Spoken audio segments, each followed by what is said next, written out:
আপনাদের সুখ শান্তির জন্য, নিরাপত্তার জন্য এখন বিএনপি কে ক্ষমতায় আমাদের আনতেই হবে ভোট দিয়ে, না? এই যে আপনারা এত ভালোবাসেন, এত আপনাদের সমর্থন, আমার আব্বাকেও আপনারা ভোট দিচ্ছেন, 5 বার এমপি করছেন। এবার আমার আব্বার কথা মনে করে আমারে ভোট দিলে আমি 5 বছর আপনাদের পরীক্ষার মধ্যে থাকবো, আমার যোগ্যতা প্রমাণ করব, তারপরে 5 বছর পরে আবার দিবেন আমারে ভোট। এবার আমার আব্বার কথা মনে করে আমারে ভোট দিবেন। ধন্যবাদ, ইনশাআল্লাহ আবারও দেখা হবে, কথা হবে। ধন্যবাদ। ধানের শীষ, এটা তো ঘাটি ফরিদপুর। দেখেন আজকে ভাবিও নাই হয়ে গেছে, সেও নাইমা গেছে। আপনারা আর কেউ ঘরে বসে থাকবেন না। আর আমি একজন মহিলা মানুষ, আমার কাছে আপনাদের দাম আলাদা, আপনাদের স্থান আলাদা আমার কাছে। আপনারা মহিলারা যখন যান, আমি বিশেষভাবে আপনাদের সকল সমস্যার কথা শুনি এবং চেষ্টা করি সমাধান করতে। আর এতটুকু বলবো যে আমার কাছে, আমি একজন নারী, একজন নারীর কাছেই কিন্তু একজন নারী তার কষ্টের কথাটা বলতে পারে। কারণে বলতে পারে, একজন নারী বুঝে, তার সুখ দুঃখ একটা নারী বুঝবে, এটা পুরুষ লোক বুঝবে না। তাই আমার কাছে আপনারা যে কোনো প্রয়োজনে আসবেন, ইনশাআল্লাহ আমি সমাধান করার চেষ্টা করব। কারণ আমার কাজই এটা, আপনাদের দেখভাল করা, আপনাদের দিকে খেয়াল রাখা, এটাই হলো আমার কাজ। অন্যান্য রাজনীতিবিদ হয়তো বা দেখছেন আপনাদের কাছে আসে নাই, কিন্তু আমি আজকে আসছি আপনারা যেন আমার পাশে থাকেন সেটা অনুরোধ করার জন্য। এবং আমার হাতকে শক্তিশালী করলে আমি আপনাদের পাশে থাকতে পারবো। আমি যখন এমপি হব তখন আপনাদের পাশে আমি ঠিক মতো থাকতে পারবো, আপনাদের সমস্যা সমাধান ঠিক মতো করতে পারবো না।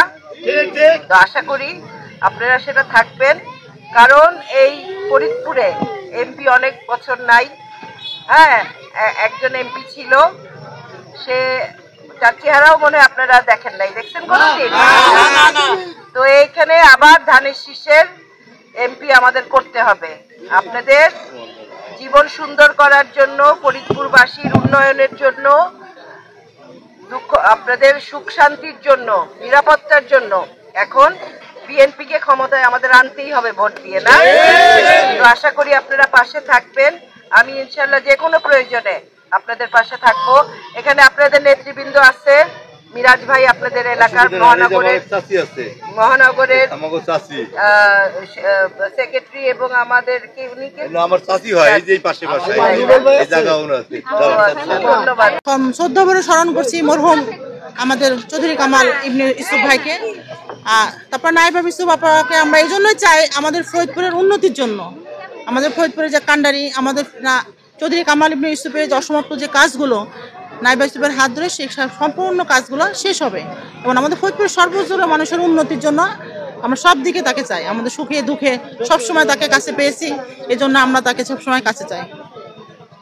আজকে বিএনপি চৌধুরী নায়েব ইউসুফের হাতে নিরাপদ বিধায় দেশনায়ক তারেক জিয়া তাকে দিয়েছেন, এবং ফরিদপুরের মানুষের পক্ষে, মানুষের মধ্যে স্বতঃস্ফূর্ত একটা আনন্দ উল্লাস নেমে এসেছে।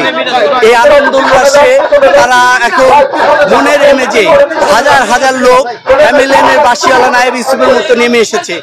এবং আগামী নির্বাচনে বাংলাদেশের ভিতরে এই ফরিদপুর সদর 3 আসন সর্বোচ্চ ভোটে এই ফরিদপুরের জনগণ নায়েব ইউসুফকে নির্বাচন করবে, এটা আমাদের বিশ্বাস।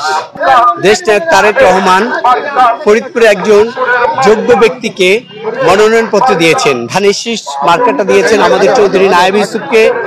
তারই ধারাবাহিকতায় আজকে এই হাজার হাজার লোকজন ওনার পেছে এসেছেন। আপনারা জানেন ওনার পিতা চৌধুরী কামাল ইবনে ইউসুফ 5 বার এখান থেকে এমপি মন্ত্রী হয়েছেন, এবং চৌধুরী কামাল ইবনে ইউসুফ এমন একজন লোক ছিলেন, এই 5 বার এমপি মন্ত্রী থাকা সত্ত্বেও তার বিরুদ্ধে কোন রকম দুর্নীতির ছোঁয়া নেই, এবং মহেশ মঞ্জিল পরিবারের প্রতি কোন রকম দুর্নীতির ছোঁয়া নেই।